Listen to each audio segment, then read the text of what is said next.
Nadir Jamali case जी ॿुधणी मयत थींदी। एसएसपी अमीर सऊद मक्सी इंस्पेक्टर बेनज़ीर जमाली ऐं ॿियनि खे नोटिस जारी कया विया आहिनि।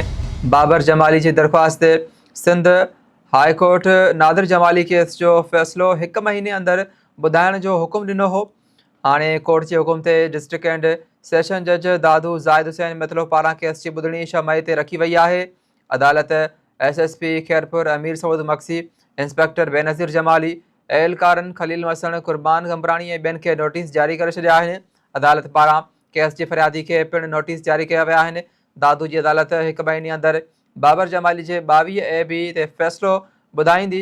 दरख़्वास्त गुज़ार बाबर जमाली पारां दाख़िल दरख़्वास्त में चयो वियो आहे त संदसि भाउ नादिर जमाली खे पुलिस गिरफ़्तार करे कूड़े मुक़ाबले में क़त्ल कयो, जंहिंजो केस अॻूणे एसएसपी दादू अमीर सऊद मक्सी ऐं ॿियनि पुलिस ऑफिसरनि ख़िलाफ़ दाख़िल कयो वञे ऐं हुन कस्टोडियन डेथ जी जांच FII खां कराई वञे।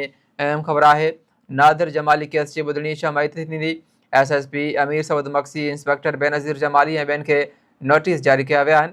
बाबर जमाली जी दरख़्वास्त ते Sindh high court Nadir Jamali case जो फ़ैसिलो 1 महीने अंदरि ॿुधाइण जो हुकुम ॾिनो हो, जॾहिं त हाणे हाई कोर्ट जे हुकुम ते डिस्ट्रिक्ट एंड सेशन जज दादू ज़ाहिद हुसैन मैथलो पारां केस जी ॿुधणी मई ते रखी वई आहे। अदालत एसएसपी खैरपुर अमीर सऊद मक्सी इंस्पेक्टर बेनज़ीर जमाली एहलकारनि खलील मसन कुर्बान कमरानी ऐं ॿियनि खे नोटिस जारी करे छॾिया आहिनि।